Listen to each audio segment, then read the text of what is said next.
السلام علیکم ورحمۃ اللہ وبرکاتہ۔ الحمد للہ رب العالمین والعاقبۃ للمتقین والصلاة والسلام علی سید الانبیاء والمرسلین اما بعد۔ قال اللہ تعالی ومن یشاقق الرسول من بعد ما تبین له الهدى ویتبع غیر سبیل المؤمنین نوله ما تولى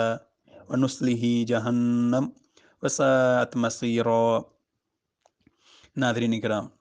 ویسے تو انجینئر ثانی فائق ذوالفقار کی گمراہیاں اور اس کے کفری عقائد کو کئی اقساط میں بیان کر چکے ہیں۔ جب اس شخص نے اپنی دعوت کا آغاز کیا تو انجینئر اول کی طرح دھوکہ دینے کے لیے قرآن و سنت اور اجماع کی بات کرتا تھا، لیکن وقت گزرنے کے ساتھ ساتھ انجینئر اول کی طرح انجینئر فائق ثانی نے بھی انہی اصولوں کو ٹھکرانا شروع کر دیا، اور اب دونوں انجینئر کفری عقائد میں غوطہ زن ہیں۔ انجینئر ثانی فائق نے جب اندھی تقلید شروع کی اور اسی کی طرف دعوت دینا شروع کی تو اسی اندھی تقلید کا نتیجہ تھا کہ اب وہ گمراہیوں کے دلدل میں غرق ہو چکا ہے، اور یہ اندھی تقلید کی سزا ہے، جیسا کہ فضلۃ الشیخ صالح الفوزان حفظہ اللہ فرماتے ہیں کہ مومن تو دلیل کی اتباع کرتا ہے، اور جب بھی اسے دلیل مل جاتی ہے تو اس پر خوش ہوتا ہے، اور حق تو مومن کا گمشدہ سرمایہ ہے، جہاں بھی اسے ملے وہ لے لیتا ہے۔ جہاں تک تعلق ہے اس شخص کا جس کے دل میں کجی یا نفاق ہے تو وہ اپنی ہوائے نفس کی پیروی کرتا ہے۔ تو پہلی سزا اسے جو ملتی ہے کہ جب وہ دلیل کی پیروی نہیں کرتا تو سزا کے طور پر اس کا دل ٹیڑھا کر دیا جاتا ہے، اور اس عقیدے، دین اور اخلاق میں انحراف کا شکار کر دیا جاتا ہے۔ اور دوسری سزا، جیسا کہ ارشاد باری تعالیٰ ہے سورہ نور آیت نمبر 63 میں، او یصیبہم عذاب علیم، یا انہیں دردناک عذاب آ پہنچے، دنیا میں قتل کر کے ان کے جسم کو اس طرح سزا دی جائے کہ ان پر سزا کے لیے مسلمانوں کو یا کفار کو مسلط کر دیا جائے جو انہیں قتل کر دیں اور جڑ سے اکھاڑ کر پھینک دیں۔ اگر طبی موت مر گئے، قتل نہیں کیے گئے، تو پھر انہیں جہنم کا عذاب دیا جائے گا۔ اور رسول اللہ صلی اللہ علیہ وسلم کے حکم کو چھوڑ دینا اور علماء اور عمراء کے ان اقوال کو لے لینا جو رسول اللہ صلی اللہ علیہ وسلم کے مخالف ہیں،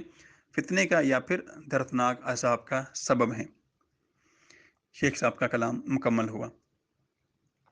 یہ شخص تقلید شخصی کی دعوت دیتا ہے جو ایک بدعت ہے اور جس کا سلفی منہج سے کوئی تعلق نہیں،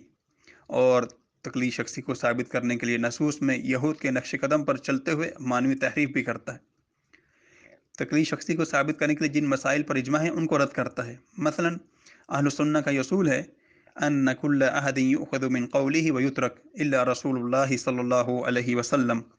ہر کسی کی بات کو قبول بھی کیا جاتا ہے اور چھوڑا بھی جاتا ہے سوائے نبی کریم صلی اللہ علیہ وسلم کے فرمان کے، یعنی نبی کریم صلی اللہ علیہ وسلم کی ہر بات کو قبول کیا جاتا ہے، چھوڑا نہیں جا سکتا۔ جبکہ فائق صاحب تقلید شخصی کا قائل ہیں، اور جس کی تقلید شخصی کی جائے گی اس کی ہر بات کو قبول کیا جائے گا، اور اسی طرح پھر تقلید شخصی ثابت کرنے کے لیے کئی اقساط جاری کر چکا ہے۔ جن مسائل میں اہل سنہ کا اختلاف ہے ان مسائل کو عام کے سامنے اجماعی مسائل بنا کر پیش کرتا ہے۔ مثلا مذاہب اربع کی تقلید کے حوالے سے اہل سنہ علماء کرام کے 3 اقوال ہیں،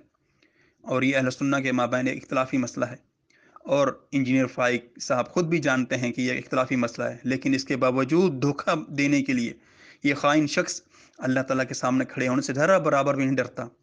اور دھوکہ دینے کے لیے اسے ایک اجماعی مسئلہ بنا کر عوام کے سامنے پیش کرتا ہے۔ جب تک آپ تقلید کو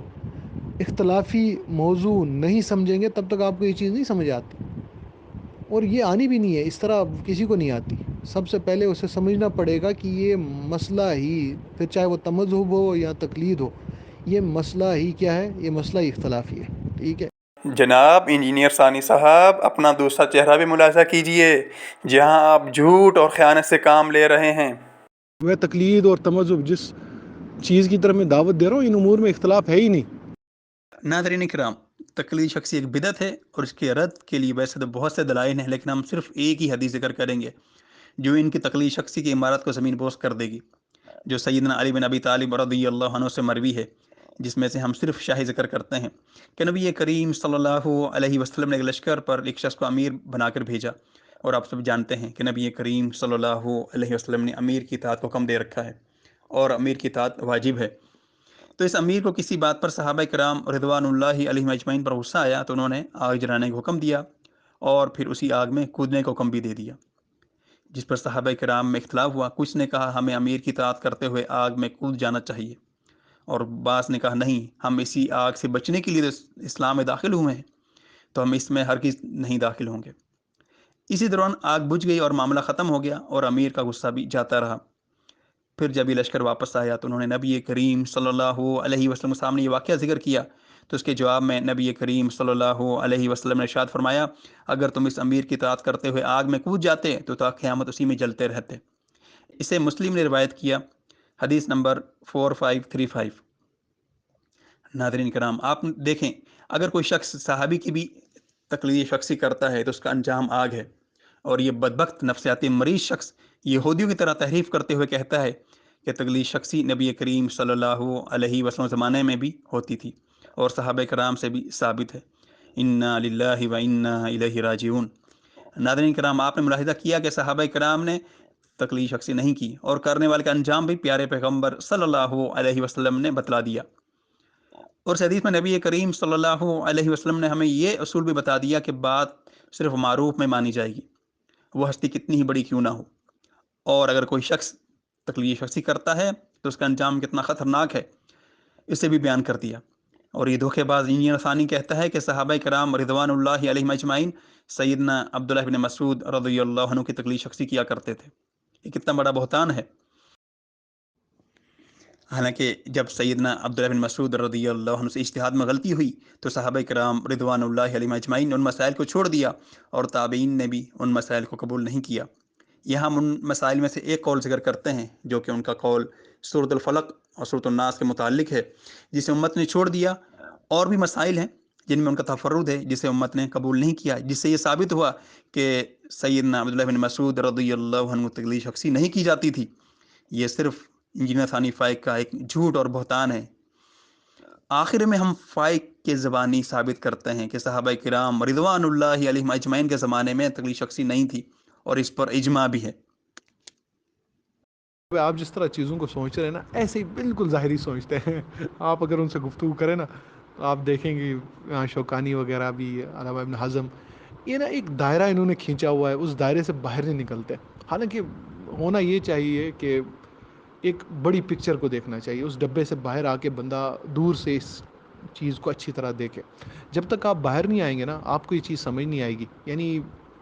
آپ نے نا دور سے اس چیز کا نا تجزیہ کرنا ہے۔ آپ اگر صرف ایک دور میں نا اس کو محدود کر دینا تو ایک بڑی مصیبت بنتی ہے، آپ مشکل ہے پھر نتیجے تک پہنچ سکے، کیونکہ پھر سمجھ ہی نہیں آتی چیز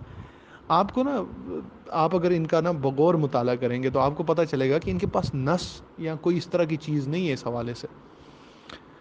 ان کے پاس جو اصل چیز ہے نا وہ ایک اتفاق ہے جو یہ نقل کرتے ہیں، یہ ایک اجماع نقل کرتے ہیں۔ یہ کہتے ہیں کہ صحابہ کرام کے زمانے میں اس چیز پر اتفاق تھا، ان کا اجماع تھا کہ وہ ایک فرد یعنی فرد معین سے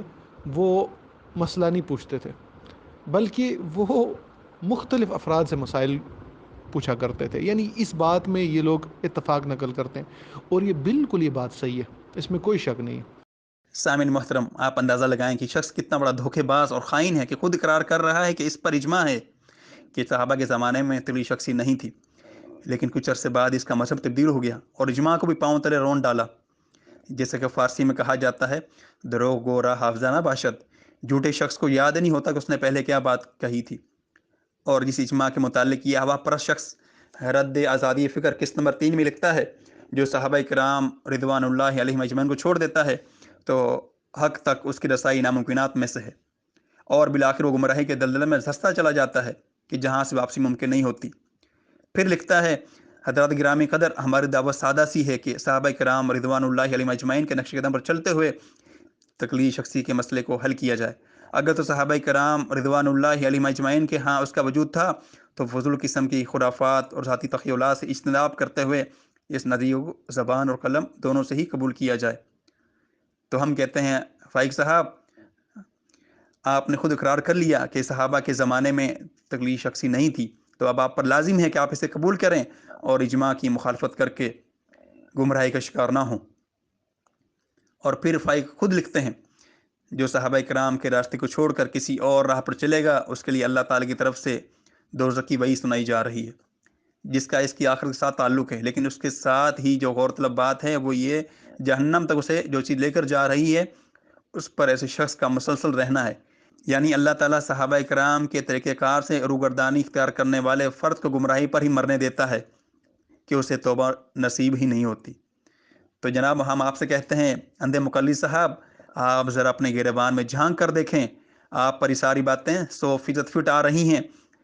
اور اسی قسم میں آگے چل کر لکھتے ہیں، ایسا اس لیے ہے کہ یہ فرد اللہ تعالیٰ کے عذاب نولہ ما تولی کو دعوت دے رہا ہوتا ہے، کیونکہ اس کے اندر تکبر کی صفت پیدا ہو چکی ہوتی ہے، جس کے نتیجے میں وہ صحابہ کرام رضی اللہ عنہم اجمعین کے راستے کی مخالفت پر کمر کس لیتا ہے، اور یقیناً جب صحابہ کرام کو چھوڑ دیتا ہے تو حق تک اس کی رسائی ناممکنات میں سے بن جاتی ہے، اور بالآخر وہ گمراہی کے دلدل میں دھستا چلا جاتا ہے کہ جہاں سے واپسی ممکن نہیں ہوتی۔ فائق صاحب، اسی طرح آپ صحابہ کرام کا اجماع چھوڑ کر گمراہی کے دلدل میں غرق ہو چکے ہیں، اور بات شروع ہوئی تھی اندھی تقلید، اور اس کے نتیجے میں کفری عقائد میں ڈوب چکے ہیں۔ اللہ تعالیٰ سے توبہ کریں اور دوبارہ امت کی اجماع کی طرف واپس لوٹ آئیں اگر آپ اپنی گمراہی سے بچنا چاہتے ہیں، ورنہ اللہ سبحانہ و تعالیٰ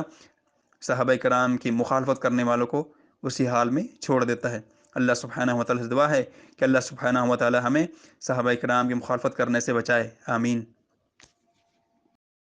ان کے پاس جو اصل چیز ہے نا وہ ایک اتفاق ہے جو یہ نقل کرتے ہیں، یہ ایک اجماع نقل کرتے ہیں۔ یہ کہتے ہیں کہ صحابہ کرام کے زمانے میں اس چیز پر اتفاق تھا، ان کا اجماع تھا کہ وہ ایک فرد یعنی فرد معین سے